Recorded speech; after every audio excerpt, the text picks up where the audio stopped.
Hello everyone, today we are going to talk about sine law and how we can use sine law to solve triangles and what are the possible cases where we can use sine law to solve triangles. Before we do that, let's solve this problem that we have here. A woman 1.6 meters tall casts a shadow that measures 4.8 meters. A nearby lighthouse cases a shadow of 75 meters. Calculate the height of a lighthouse to the nearest meter. So we have these two triangles here that are congruent triangles or similar triangles. They are similar because their angles are equal. We have the 90-degree angle here in both triangles, and this angle is equal as well, because the angle of depression, they have the same angle of depression. Therefore, these two triangles, in the case when you have two angles equal, therefore these two triangles are similar. Now we can write the ratios of these two triangles. Okay, so let's make sure that let's assign first the height of the lighthouse as x. Okay, and let's write the ratios. So we're going to have x over 1.6, that is the corresponding side in the other triangle, and 75 over 4.8. Okay, so we have this proportion to solve now. Let's cross multiply. We're going to have 4.8 x equals 1.6 multiplying 75. Put that into your calculator. We're going to have 4.8 x equals 120. Now we need to isolate x by dividing both sides by 4.8. X equals 25. Okay, don't forget the therefore statement. The height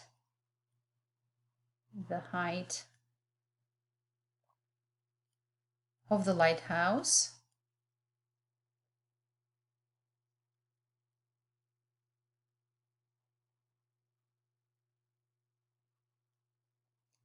is 25 meters. Okay, so what I want you to pay attention that we will need for this lesson is how we wrote the ratio based on the congruence or similarity of the two triangles and how we solved from here. Okay, as always, at the end of this video or the end of the PowerPoint, come back to check your understanding with these I can statements. Okay, again, before we continue, I would like to do a short review of different types of triangles, and we're going to I'm going to let you know where we're going to concentrate today. So we group the triangles by side and by angles. By side, we have three types of triangles: equilateral triangles, where all three sides are equal; isosceles triangles, when two sides are equal; and scalene triangles, when no sides are equal. Characteristic of triangles when we classify them by angles: we have acute triangles where all three angles are less than 90 degrees. Let's recall that the sum of the inner angles of a triangle adds up to 180. So on acute triangles, all three of them are less than 90. Right angle triangles, when one angle is 90 degrees, and obtuse triangles when where one angle is greater than 90 degrees. Okay, now we are going to review how we can label the triangles using letters. Now, when we use primary trigonometric ratios, we label the right angle triangles as hypotenuse, opposite, and adjacent. Here, these are not right angle triangles, and we're going to use a different method. We're going to use the lowercase letters.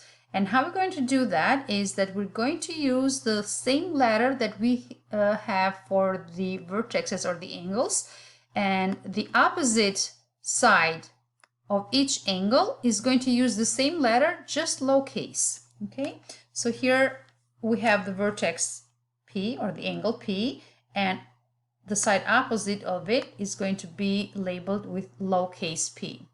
Opposite angle R is going to be the side with lowercase r, and opposite angle Q is going to be side with letter Q, lowercase q.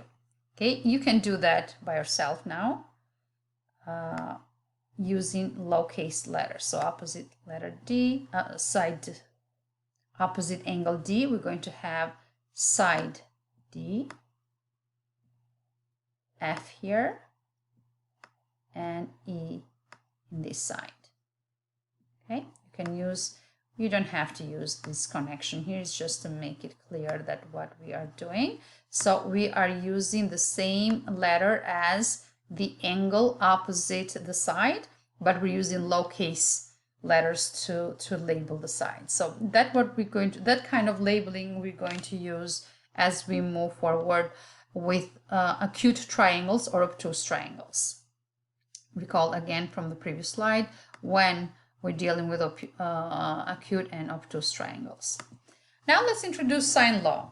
Sine law states that the ratio of the sine of the angles with the side opposite that angle are the same. So sine of angle A over side A is equivalent to the sine of angle B over side B is equivalent to sine of angle C over the side C. Or the reciprocal is the same. The ratio of the side over the sine of the angles are the same. Okay, so both of these are equivalent, and as we move forward, we can use either or. All right. Now let's recall one more time what are characteristics of acute triangles, and this is important because those are the cases, these are the triangles that we are going to solve using sine law. Okay, these triangles, all angles are less than 90 degrees. Okay, in order for us to solve, to create these ratios, here is what kind of information we need to have. We need two sides and one opposite angle, or two angles and any side. And we're going to see the example. So just write this down in your notes for now.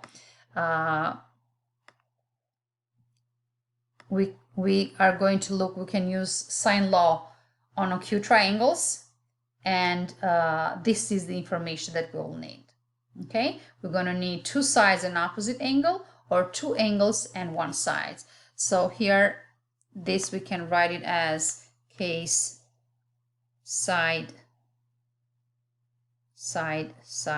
angle, and here is two angles and any side, A, S. Okay, so those are the cases that we need, or these are the characteristics that need to be satisfied. All right, let's see this triangle here. We have triangle ABC, and we have two sides given and an angle. The angle now is, let me grab the pen. The angle is opposite one of the given sides.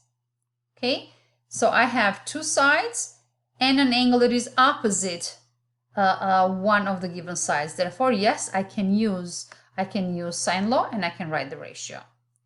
If we had angle C instead, you'd see that we cannot create the ratio. So it's very important that you can create this opposite pair.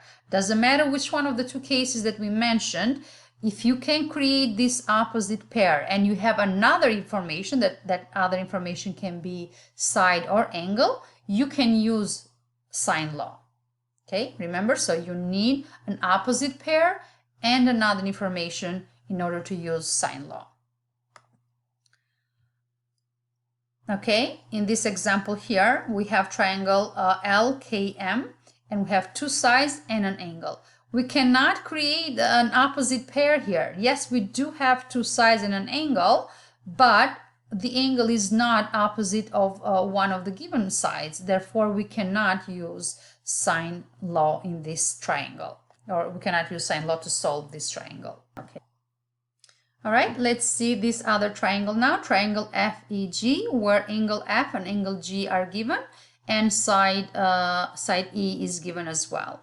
As we see here, we have two angles given and a side, and we said that if we have these conditions given, we can use sine law. How can we create that opposite pair that I was talking about? Now, we know that the sum of inner angles of a triangle is 180. When you have two angles given, very easily you can find the third one. So angle E is 180 minus 39 minus 47. That will equal to 97. Let me grab the pen. That will equal to 97 degrees. Okay, 97 degrees. And it's not writing right. Therefore, from here we can write that will be 97 here. 97 degrees. We can write the ratio. So how do we write the ratios in this example? We don't have sine F, so we label this as side F, and we do not have side G. Okay, so we're going to write we're asked to find side F, right? So the ratio that we're going to write is this ratio here, this opposite pair. And let me use another color, and this opposite pair. So we create kind of a bow here when we use sine law. So sine of angle F over side F is equivalent to sine of angle E over side E. Okay, now let's see one specific example and how we're going to approach that. In triangle FED, we are asked to solve for side D. What kind of information do we have here? We have two angles, angle E and angle D, and we have side 38 degrees. Now, we have this angle side, the case here. Okay, so we have angle E, so angle, see here, angle side. This is the case, and we can create an opposite pair given to us. All right, here is the opposite pair and another information, as we said. All right, so we don't need to write, so this is the three ratios of sine law. We don't have to use all three of them. So we have to decide based on the information that is given and required. We can use only two at a time. Okay, so we have side E and angle E, so definitely we're going to use that. And we are required to solve for side D when we have angle D. So this is the other pair that we're going to use. So always two opposite pairs. The third one, we cannot use it even if we were asked to solve for angle F or side F. We cannot use that simultaneously. So always we're going to use sine law 2 ratio at a time. Okay, so plotting in the information here, we have sine of 40 degrees over our required sine D. The other ratio is sine of 95 degrees over 38 degrees. Okay, now we have this, we're going to cross multiply these proportions here. Then we have D multiplying sine of 95 is equivalent to sine of 40 over multiplying 38. Let me write that here so it's a little bit more clear, just the extra step. You do not have to write that as we move forward. You can go straight to isolating. So what we had here is D multiplying sine of 95 degrees, sorry, is equivalent to 38 multiplying sine of 40 degrees. Okay, now we need to isolate D, so we're going to divide both sides by sine of 95 degrees. Sine of 95, sine of 95. Okay, and then we get this expression here. Now that we have this, we put the information to our calculator. Again, pay attention to how you plot the numbers there. Work with the numerator first, divided by sine of 95. Our answer is 24.5. Pretty straightforward. All right, let's look at another example. We have triangle ABC, and we have two sides and an angle given. Notice now that the angle is not, the angle is opposite of one of the given sides. Therefore, we can use sine law. We have the opposite pair. We have side angle. That's the case that we have our angle side, doesn't matter how you write it, as long as this angle is not contained by the two given sides, or we can create this opposite pair and another information. That's what I want you to take away from this lesson when we can use sine law. Opposite pair and another information.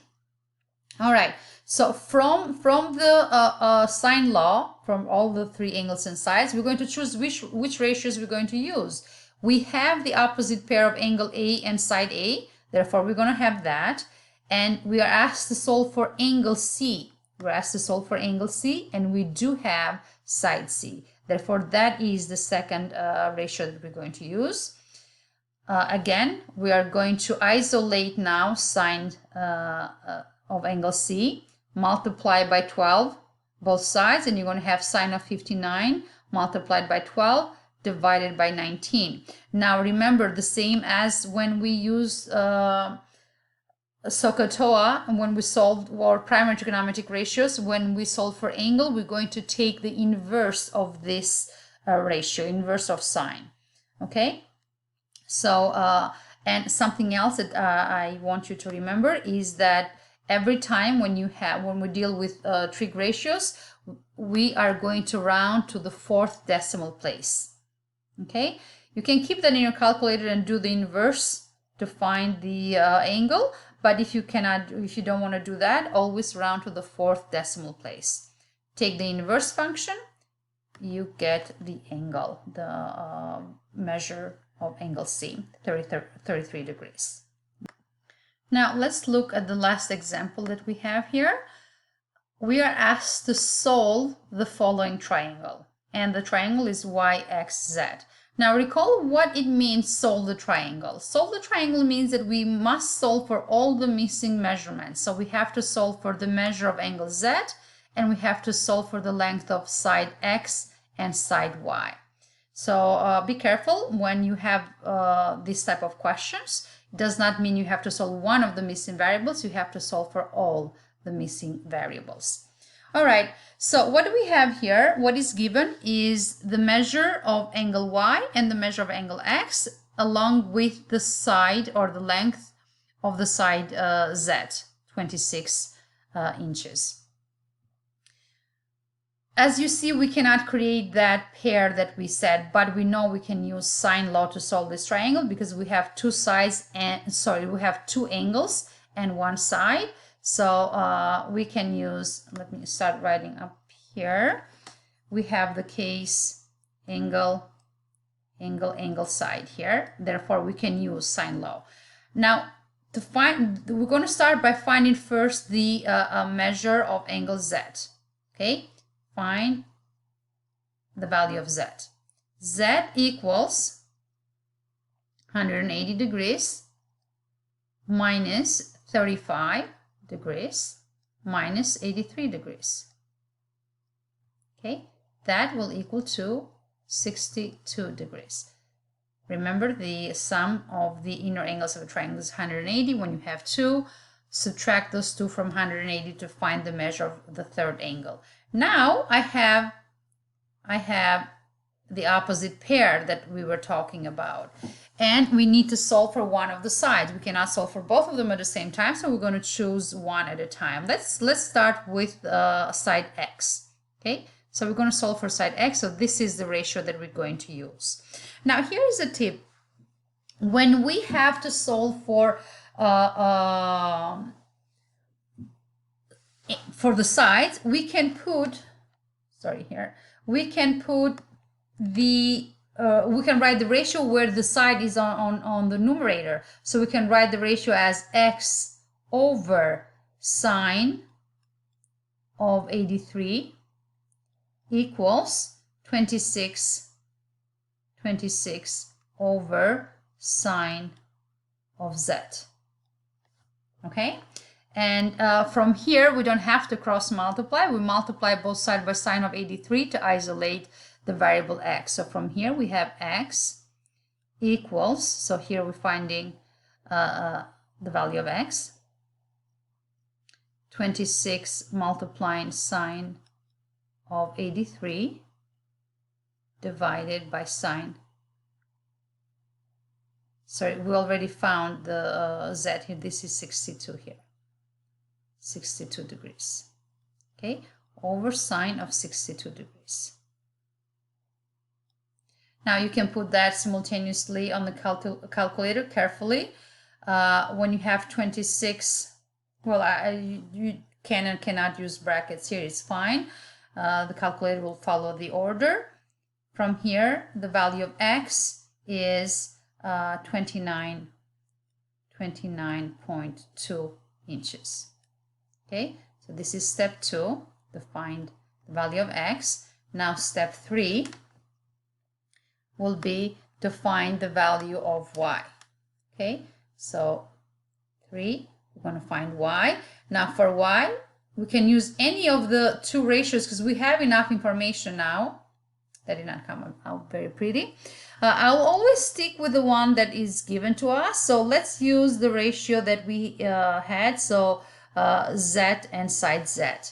So 26, or let's start with the y over sine of 35 degrees equals, again, you can use either the angle x and the side x, or angle z and side z. I'm choosing the angle z here. 26 over sine of 62 degrees. Okay, again here I'm going to multiply both sides by sine of 35, and I'm going to have y isolated equals to 26 multiplying sine of 35 degrees over sine of 62 degrees. Okay, putting that in your calculator, you're going to get y equals 16.9 inches. And as always, don't forget to write the final statement, therefore, or the 3 dots that we normally use. All right, so this is how we use sine law to solve triangles. Now we're going to practice from the textbook questions on page 32, problem 8, 11, 12, 15, and 17. If you have any questions, don't hesitate to email me, and I will talk to you in class. Bye for now.